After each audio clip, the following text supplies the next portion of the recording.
Hoy quiero hablar de lo que es un hombre de Dios. Entonces quiero pedirte que con sinceridad en tu corazón le pidas al Señor que haga de vos la persona que Él dice tenés que ser, ¿verdad? Cuando digo hombre no me refiero al género masculino nada más, me refiero a todos nosotros como humanidad, ¿sí? Entonces con la mano aquí en el corazón te animás a decirle: Señor, hágase tu voluntad en mi vida, sea yo la persona que tú planeaste debo ser. Te lo pido para tu gloria y en tu santo nombre. Amén. Bueno, vamos a verle al apóstol Pedro. Tal vez toda la humanidad se puede identificar con el apóstol Pedro.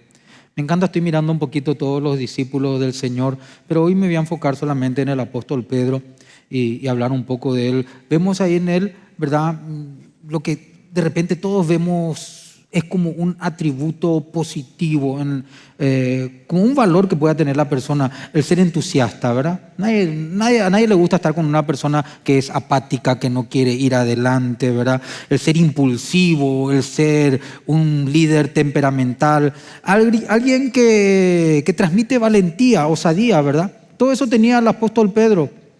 Él era muy impulsivo cuando Jesús preguntó: ¿quién dice la gente que es el Hijo del Hombre? Y bueno, algunos que Elías, otros que Juan el Bautista que resucitó y tantas cosas. Bueno, ¿ustedes quién dicen que soy?, le pregunta el Señor a su discípulo. ¡Bum! Salta el apóstol Pedro y le dice: tú eres el Hijo del Dios viviente. Él era entusiasta, ¿verdad? Él era alguien que hacía las cosas de una manera osada también. Cuando Jesús venía caminando sobre las aguas, ¿verdad? Ustedes recuerdan, primero se asustaban todos, pensaban que el Señor era un espíritu, un espectro, un fantasma, y después se dan cuenta que es Él, y es el único, es Pedro el que le dice: si eres tú, manda que yo vaya, que camine también yo sobre el agua. Y de hecho, el apóstol Pedro también caminó sobre las aguas. Tenía un entusiasmo, una osadía, tenía un temperamento fuerte, así como ideal para liderar.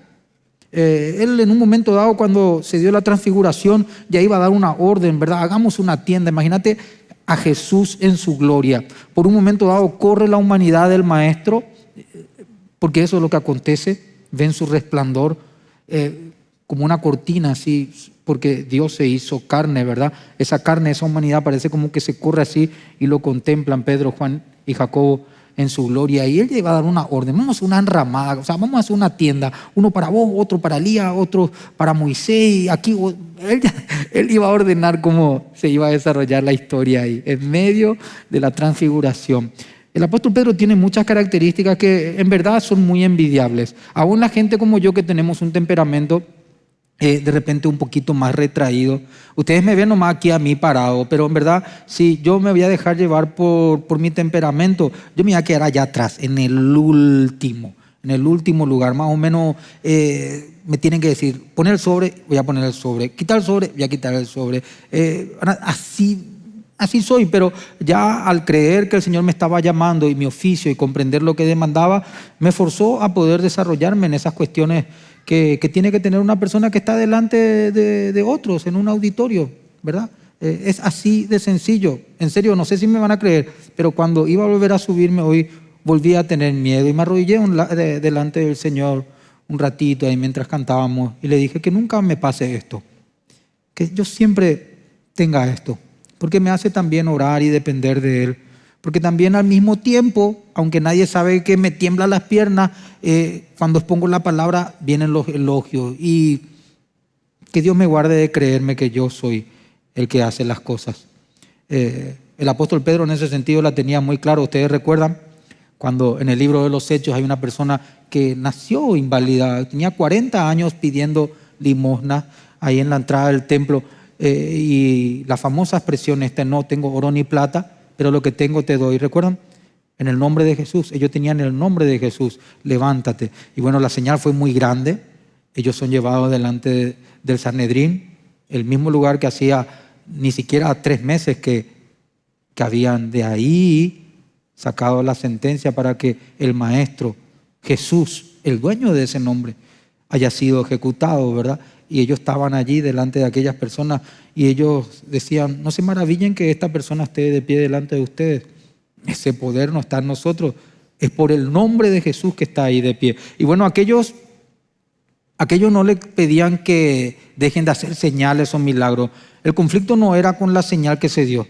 El conflicto era que ese evento sobrenatural que llamó la atención de toda la comunidad al punto que llegó a los oídos de la autoridad, que en ese momento estaban interrogando a Pedro y a Juan, fue desarrollado en el nombre de Jesús.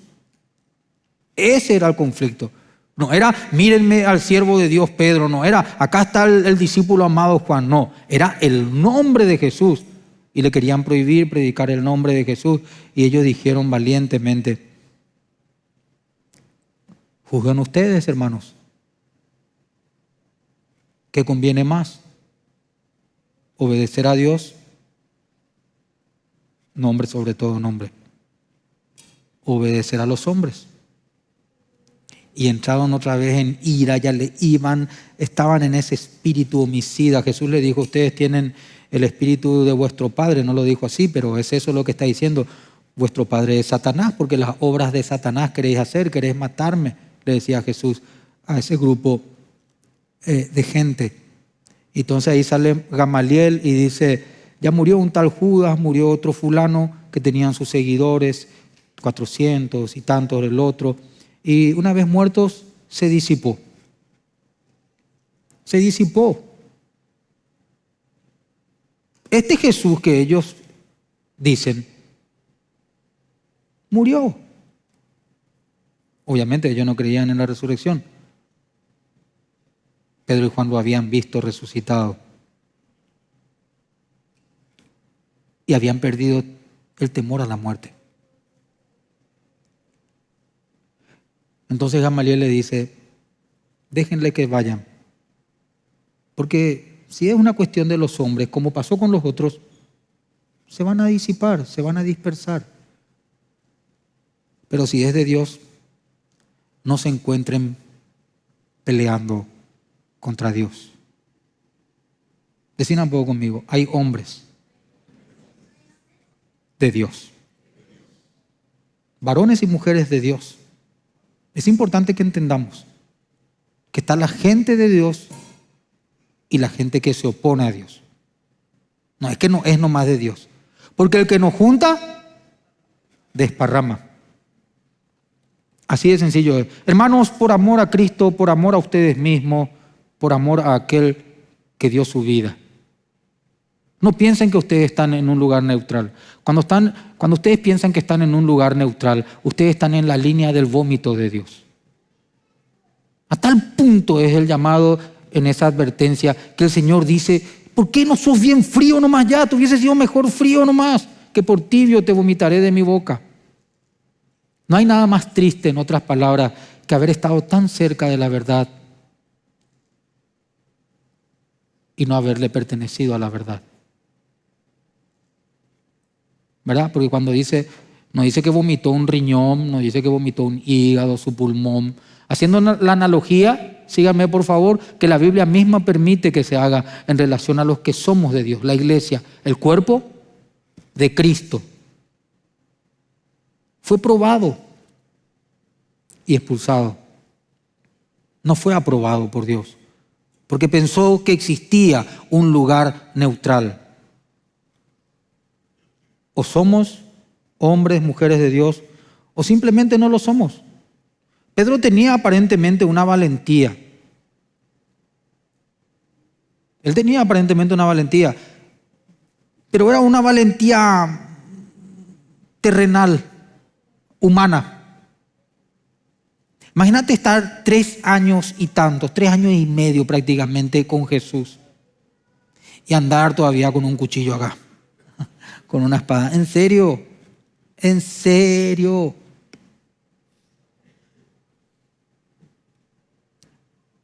Bueno, contextualicemos, ¿verdad? Hay dificultad, el Imperio Romano.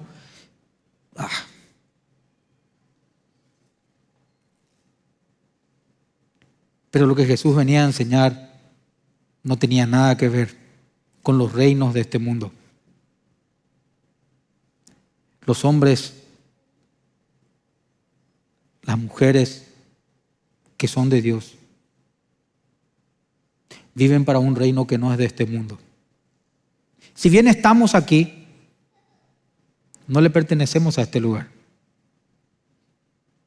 Y nos vamos a dar cuenta que toda nuestra línea de pensamiento, nuestra cosmovisión, lo que anhelamos en la vida, no es igual a aquellos que se oponen a nuestro Señor. No tenemos las mismas metas. Aún en relación a tener una casa, nuestra casa no es para farras, para borracheras, para orgías. Nosotros tenemos una casa, armamos un grupo hogareño, traemos gente para que sean oradas y enseñadas la palabra. No es igual. Cuando celebramos no es igual. Con lo que hacemos con nuestro dinero no es igual. No es igual y nunca va a ser igual. Pero el apóstol Pedro, al igual que todos los cristianos, estaba en un proceso de ser ordenado en todos esos atributos, como dije anteriormente, tenía él como virtud en su personalidad. De tener una valentía que sea ya una valentía espiritual, la que va detrás de los propósitos de Dios.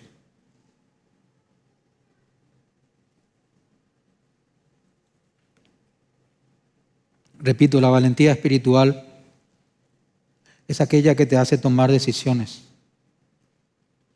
que va detrás de que se cumplan los propósitos de Dios. ¿Puedes decir conmigo, Dios tiene propósitos claros para mi vida? ¿Lo crees, en verdad? Decirle entonces al que está a tu lado, Dios tiene propósitos para tu vida, decirle. ¿En serio? Su propósito es que, así como nacemos de la palabra,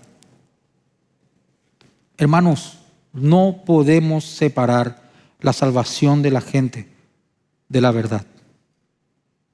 Es como querer que nazca una persona a partir de 2 óvulos. ¿A qué me refiero? Se necesitan 2 elementos, la verdad y aquel que prometió nuestro Señor Jesús, el Espíritu Santo. Viene la verdad y el Espíritu Santo te dice, has pecado. Pero tu pecado fue pagado. Es mucho más profundo de lo que estoy hablando, aunque es así de sencillo a la vez.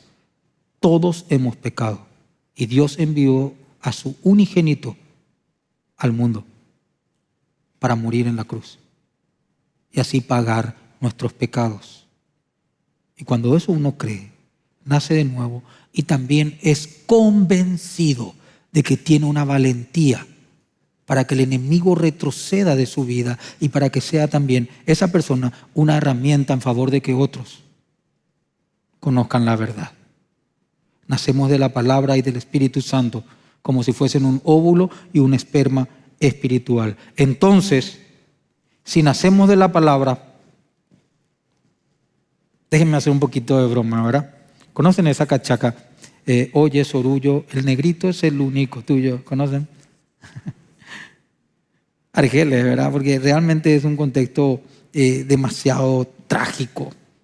Es tragicómico, ¿verdad? Porque el pobre Sorullo pensaba que los otros lo que eran sus hijos, ¿verdad? Los blanquitos. Pero el que en verdad, el único que era su hijo era el morenito, ¿verdad? Así, ¿verdad? Yo nunca entendí. Después de grande, el maestro que cantamos y hay mucha gente. Así la otra le pregunté a unos jóvenes, ¿vos entendés lo que canta? Porque yo trataba de entender. Así, español era. No sé qué era, pero de repente se escuchaba una palabra grosera que parecía que usaba todo lo poco de neurona que le quedaba para tratar de pronunciar bien esa palabra grosera, ¿verdad? Y era horrible, ¿vos entendés? Y la verdad que no te decía otra vez. ¿Y por qué me bailan? No tiene sentido la gente. ¿Qué te estoy queriendo decir? ¿A quién le pareces? Si nacés de la palabra, si él es moreno, tenés que ser moreno. Si él es rubio de ojos azules, tenés que ser rubio de ojos azules. Si se habla castellano, tenés que hablar la misma lengua.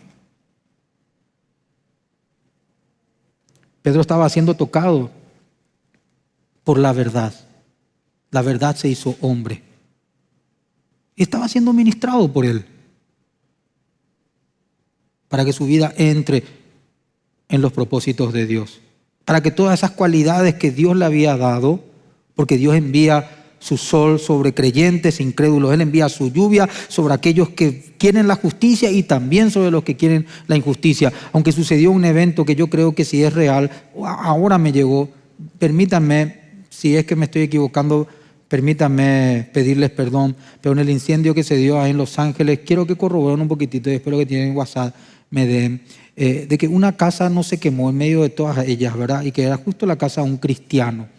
No tuve tiempo, ahora me llegó así, antes de venir acá al salón auditorio. Se puede dar, claro que se puede dar, pero se pudo haber quemado también. ¿Qué estoy queriendo decir? Sea que te quemes o no, tu vida es para la gloria de Dios. Hubieron muchos santos que fueron, no sus casas quemadas, sus cuerpos fueron quemados. Y cuando me refiero a santos, no me refiero a gente que ya murió y pasó mucho tiempo para que no haya nadie que pueda hablar mal de ellos y un grupo de personas diga que le invocó su nombre y que tuvo una señal milagrosa y se le beatificó y después se le pronunció como un santo. No, todo lo que creemos en Jesús, lo que nacemos del Espíritu Santo por medio de la verdad, somos santos porque nuestro Padre es santo. Y ahí todo lo que somos, nuestras cualidades, tienen que ir a los servicios del reino. Porque el que nos junta, sabemos. ¿Qué hacemos con lo que ya sabemos? Quiero que vayan por favor al Proverbio capítulo 3, versículo 5. Voy a utilizar el versículo 5, 6, 7 y 8 de este proverbio para mirar lo que la palabra, la verdad, hizo en Pedro. O podemos decir, en nosotros, hombres y mujeres de Dios. Lo miramos juntos, ¿sí? Simón Pedro, un hombre de Dios. No se olviden que hemos orado que el Señor cumpla su propósito en nuestras vidas. Que seamos lo que Él planeó, debemos ser. Cuando nace mi segunda hija, es precioso.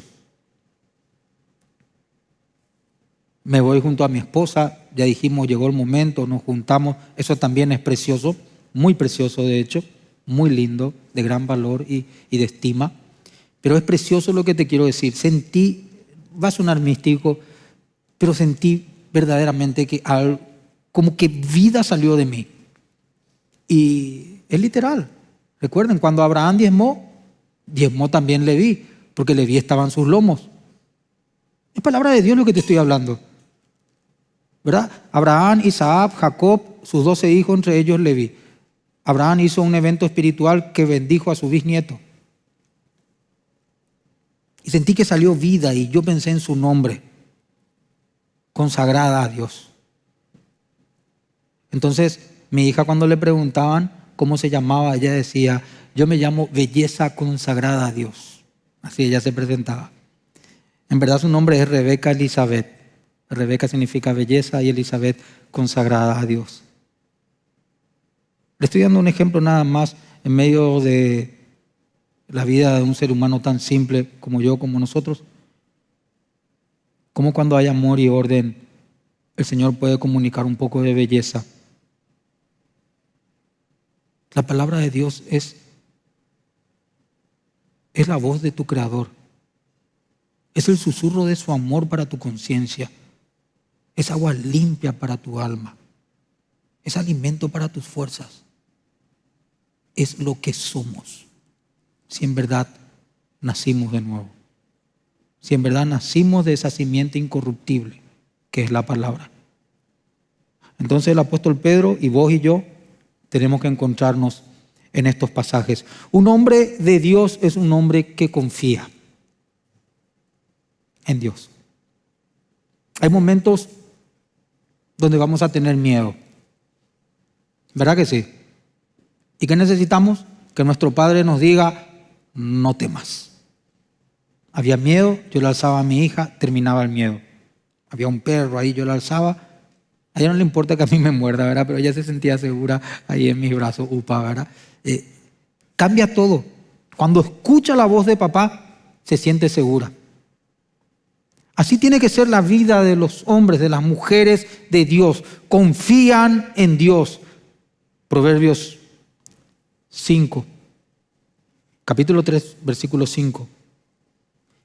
Fíate de Jehová de todo tu corazón y no te apoyes en tu propia prudencia. El apóstol Pedro era autosuficiente. Recuerdan que él tenía hace 3 años y medio esa espada ahí en su cintura. Él le cortó la oreja a un hombre llamado Malco, un funcionario del sumo sacerdote. El Señor le da una advertencia. Él le cuenta su poder. A mí me maravilla lo que se describe en este contexto ahí de Juan capítulo 18. Él le dice, si yo quiero, le puedo pedir a mi Padre 12 legiones de ángeles. Es un poder que va mucho más allá de lo que nosotros podemos dimensionar. Pero lo voy a decir en estas palabras. Si yo quiero, ahora mismo destruyo la tierra.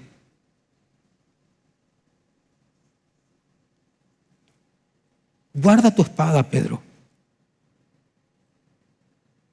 ¿Verdad? Está escrito, el que hierro mata, ojo por ojo, diente por diente. Pero si nacimos de Él, nuestra confianza tiene que estar en Él.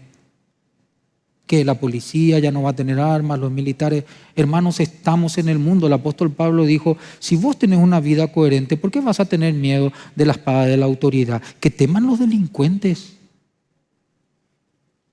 Y no vamos a decir, no vamos a entrar a juzgar toda esta coyuntura social que nos rodea a causa de la condición caída, a causa del pecado, de que los policías no son de fiar. No es el punto. El punto es, Dios te trajo aquí, ¿sos o no un hombre, una mujer de Dios? Ese es el punto. Y nuestra confianza tiene que estar en Dios y no en un dispositivo que dispara plomo. Las armas de nuestras milicias son, alguien por favor, son espirituales, no carnales, poderosas en Cristo Jesús, en Dios. Claro que sirve la figura, las comparaciones, las analogías de la guerra y todo eso para entender de que hay un adversario y el adversario va a querer ponerte fuera del plan de Dios para tu vida, haciéndote concentrar en vos mismo, en una autosuficiencia. Desde la salvación somos totalmente insuficientes y a partir de ahí, cuando le parecemos a Dios, nacidos de Él, somos pecadores, insuficientes para producir un bien espiritual que nos haga merecedores de estar en su presencia, de aquel que es santo, santo, santo, sin caer muerto delante de Él. Es más, el que es santo, santo, santo, vino a condición humana, vino a identificarse con nosotros, a ser tentado por todo, mas sin pecado. Por eso se trazó un antes y un después para la humanidad. La tumba de Él está vacía, señal de que en verdad no cometió pecado y que resucitó. Por eso Juan y Pedro podían estar delante del Sanedrín, cumpliendo el propósito de Dios para sus vidas. Confiar en el nombre. Esto no pasó por nuestro poder. ¿Recuerdan? Aquel que había nacido inválido. Esto fue hecho por el nombre de Jesús. Entonces un hombre de Dios tiene que ser una persona que se apoya, que confía en Dios. El Señor Jesús nos advirtió, y yo hoy en su santo nombre vuelvo a decirte, en el mundo tendrás aflicciones. Lo único que el Señor te pide es que confíes. Él venció al mundo. Un hombre de Dios, una mujer de Dios, es alguien que testifica. No podemos decir que somos de Él y no hablar de Él. Es como decir estoy casado y no queremos que nadie nos vea con nuestro cónyuge. ¿Verdad que no tiene sentido? ¿Cómo te sentirías si llegás un día a tu casa y tu papá te dice fuera, vos no sos mi hijo? Yo sé que hay gente que sufrió, es más, conozco a un amigo que, bueno, estaba en una situación de disfuncionalidad su hogar y fue porque necesitaba para su uniforme escolar. Y fue a la casa de su padre, su papá ya estaba con otra mujer y le tiraron piedras. Hasta hoy en día no se puede recuperar de esa ira que tiene en su alma. Hasta hoy en día.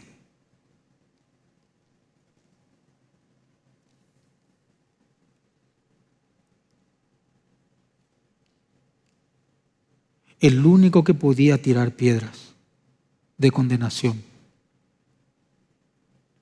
cuando fue puesta de rodillas aquella mujer que fue hallada en el acto mismo del adulterio, el único que podía comenzar esa ejecución era Jesús.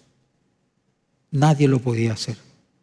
Por eso todos se fueron cuando Jesús le dijo: el que esté libre de pecado, lance la primera piedra. Y nuestra fe dice que Jesús fue tentado en todo, mas sin pecado. Él podía empezar. Dios no envió a su Hijo para condenarnos. Él lo envió para salvarnos. ¿Cómo no vas a testificar ese amor? Si no testificas el amor de Dios, estás amando el mundo. Punto. Por favor, escapen del letargo espiritual. De gente que está guau así en un esquema religioso, pero parece que nunca termina de disfrutar de su Señor. Aquel que se despojó del ser igual a Dios como cosa a que aferrarse, vino en condición humana para comunicarte su amor, impartirte, infundir en vos su justicia, su espíritu, para que le puedas ser un testigo fiel. ¿Qué podés hacer en esta vida que puede ser superior a eso? Enamorarte, tener casa. Si eso está ahí como el centro de tu mundo, necesitas nacer de nuevo.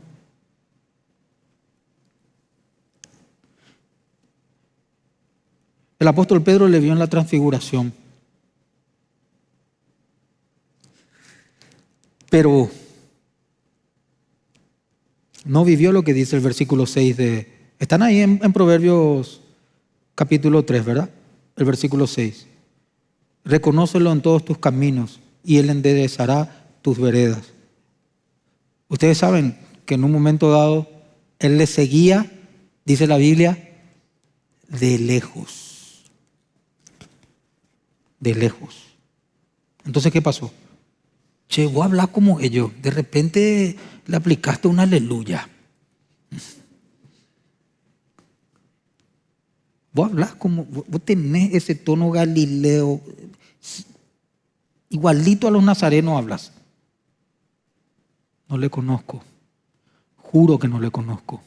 Hasta me da miedo, hermano, decir esto, ¿verdad? Pero él en un momento dijo: que maldición caiga sobre mí si miento, yo no le conozco. En el Evangelio según San Mateo da esos puntos que describen más detalladamente ese momento donde el corazón del apóstol Pedro necesitaba ser desnudado. Él lloró amargamente. Yo he llorado amargamente muchas veces. Yo creo que lloré 2 años por ahí amargamente. Demasiado, no sé, ya. ¿Vieron ese personaje del Chavo del Ocho, La Llorona? Así más o menos era yo. Y después, en serio, más allá de la broma, lloraba. Yo no podía escuchar la palabra de Dios. Las canciones, perdón, cuando se cantaba, me tiraba y estaba así Luzma. Ya llora ya otra vez, decía ya, mi esposa de Luz Marinara, porque daba un poquito de vergüenza. Yo le entiendo, ¿verdad? Pero son momentos donde en verdad no me importaba quién estaba en el salón. Era entre él y yo. Y en un momento dado yo ya estaba siendo capacitado, toda la historia, ya estaba haciendo la escuela bíblica, teníamos tiempo donde éramos entrenados para la oración, la intercesión y todo eso. Y en un momento dado sentí que el Señor me dijo: ya está, levántate y vas a orar por otros. No es que dejé de llorar, pero fueron tiempos y tiempos, hermano. Era como algo desgarrante así. ¿Saben? Para mí, el milagro, los milagros más grandes son aquellos invisibles. ¿Qué quiero decir? Yo me fui un tipo desastrosamente estúpido en las drogas. Si te dice no te vayas a drogar, me drogué. Te dice no vayas a fornicar, forniqué. Todo absolutamente necio de aquí a la luna, ¿verdad? Muy notorio era. Entonces se convierte en wow, dice. Pero todos tienen adulterio en el corazón. Todos tienen violencia en el... Todos. Entonces, no todos manifiestan ese nivel de maldad como me tocó manifestar a mí. Entonces, cuando la persona comprende, porque la Biblia dice no codiciarás, cuando comprenden no vas a aborrecer a tu prójimo, entienden que tienen la capacidad de estar allá en el fondo del fango sin haber caído aún en él. Para mí esos son los mayores milagros. Que puedan llorar como la mujer prostituta que con su cabello y sus lágrimas secaba a los pies de Jesús. Porque están los que se creen buenos, pues, como Simón, el fariseo. Otro Simón también, igual que Simón Pedro. Pero él se creía que Jesús o Dios le perdonó poquito porque falló poquito.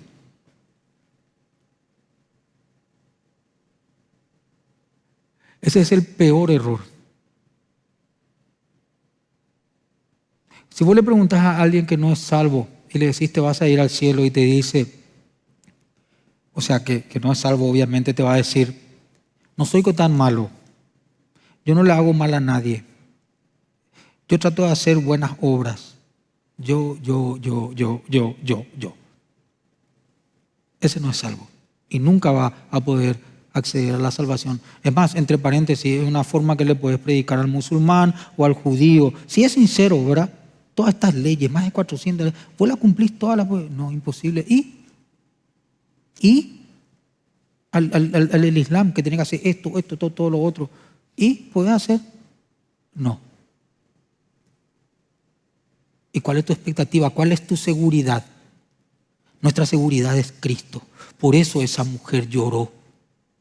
Por eso para mí es el milagro más grande, que una persona entienda su condición caída y pueda testificar que Él es el que le salvó.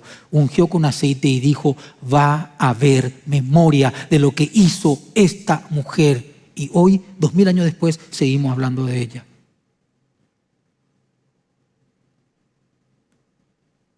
¿Dónde y qué se habla de vos?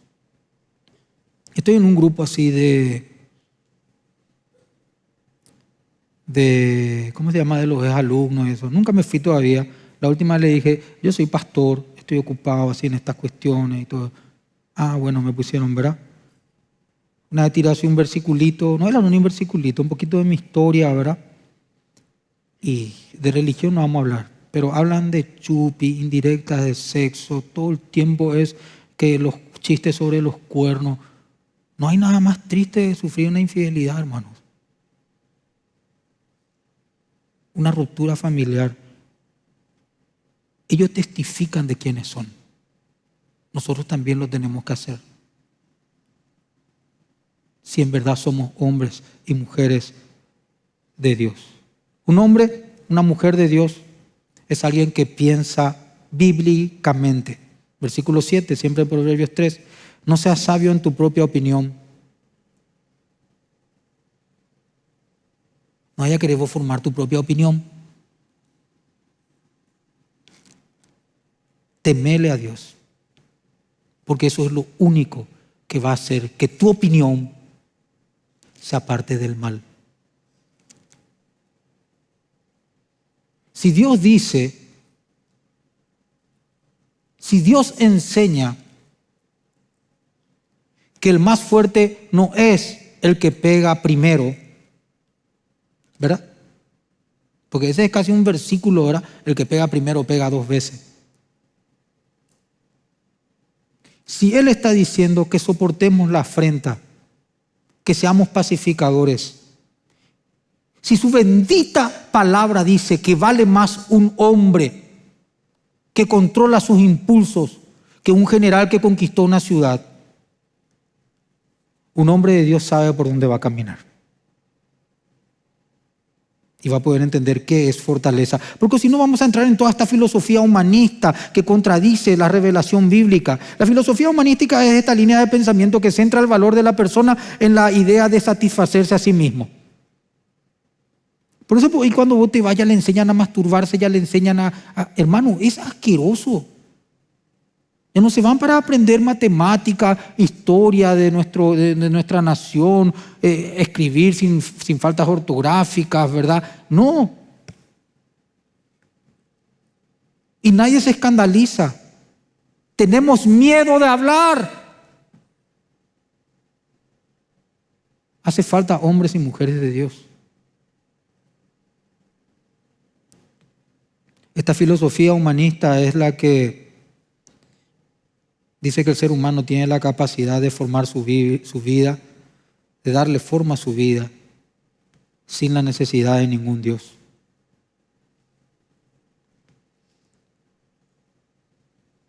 Jesús a ese tipo de pensamientos le dice: quítate delante de mí, Satanás, me eres de tropiezo. Mateo capítulo 16. Tengo que morir. Jóvenes, si tu novio, si tu novia, porque hoy ya no sabemos más cómo es el tema. Las chicas le llevan a la cama a los muchachos. Es una vergüenza.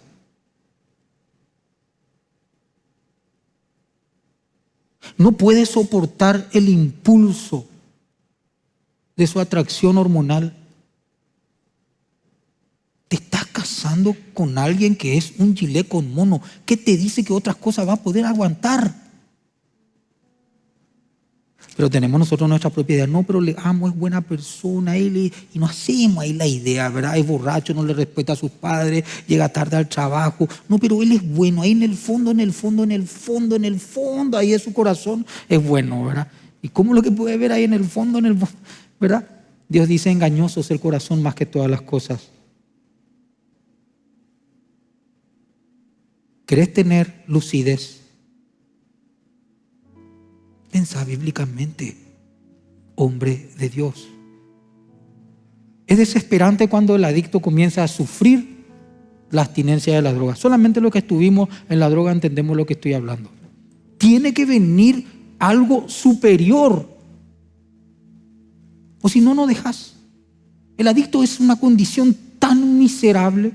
No puede llorar por su madre, no puede llorar por sus padres. Dejan a sus hijos, dejan todo. Comienzan a tener una vida degradante, se pueden acostar con cualquiera, practican la homosexualidad, todo. ¿Por qué? Por volver a sentir la sensación de la droga.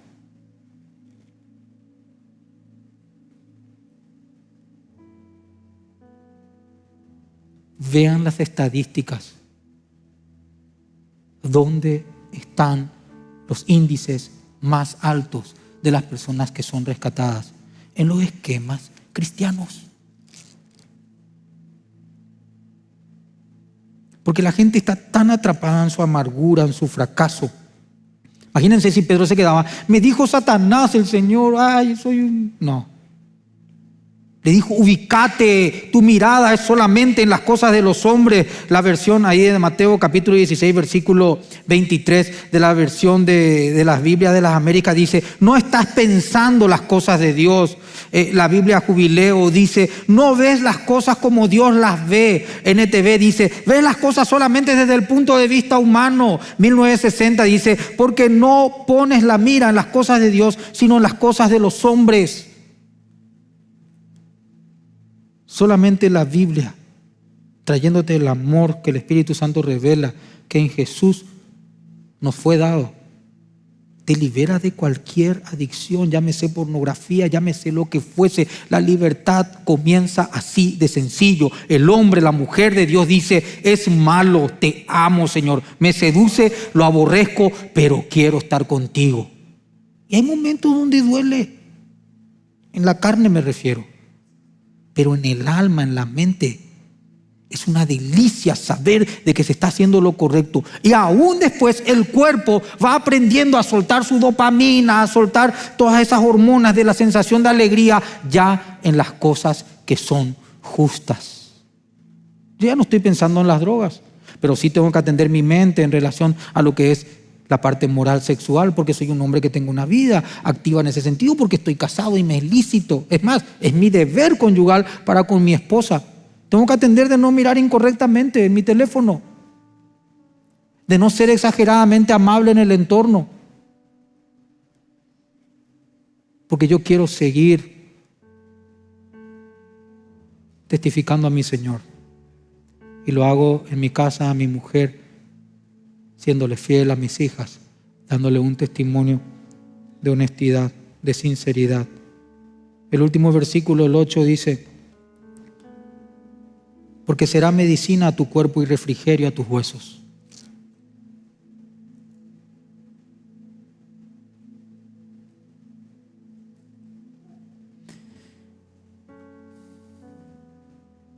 Los cristianos que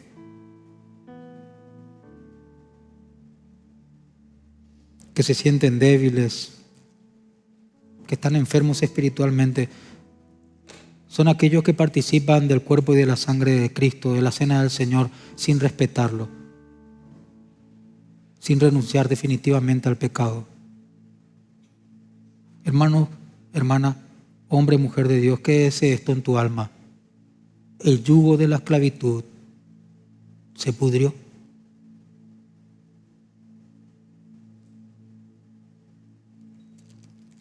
Terminó. Lo que está dentro nuestro, ni la muerte lo va a poder detener. Estos son los hombres de Dios, sabiendo que Dios es soberano. Está consciente el hombre y la mujer de Dios que todos los eventos que se desarrollan, sean buenos o malos, sea que la casa de aquel allá en California se haya quedado de pie o no, sea eso no real,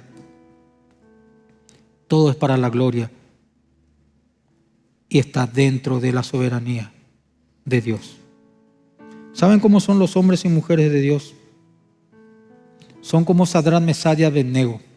Y termino con esto. 21:03. Sadrach, Mesach y Abednego le dijeron a Nabucodonosor: Señor rey, con mucho respeto se dirigían. No hace falta que le responda de este asunto. ¿Cuál era el asunto? Que adoren el ídolo que él levantó, esa estatua enorme de oro.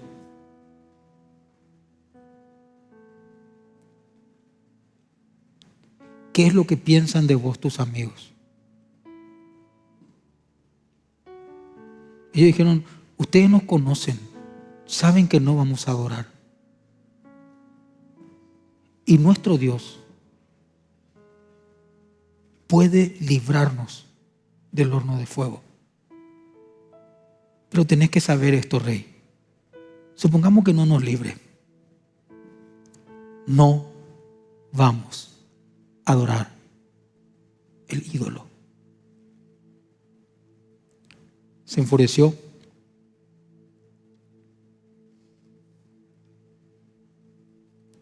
Siete veces más quiero que se caliente. Los verdugos que iban a empujarlos en el horno,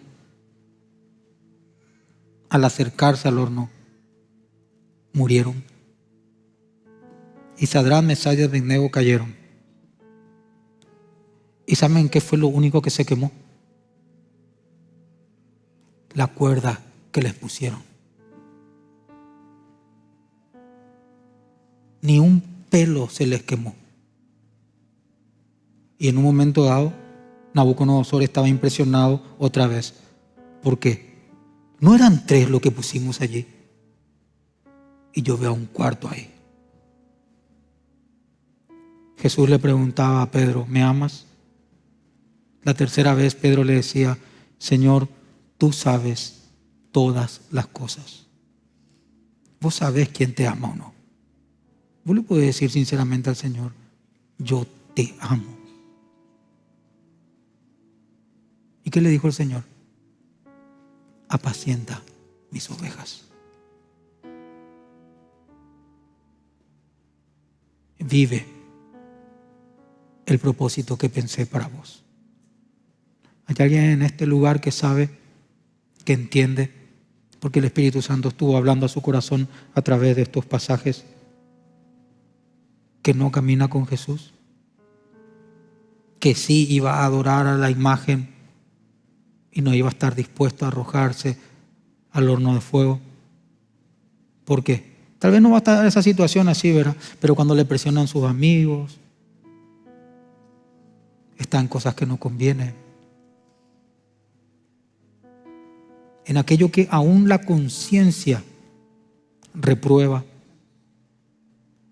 En el nombre de Jesús, quiero pedirte que te entregues hoy a Él, que entregues tu vida a Él, que le digas: yo hoy renuncio a ser un hombre, una mujer del mundo, para ser un hombre, una mujer de Dios.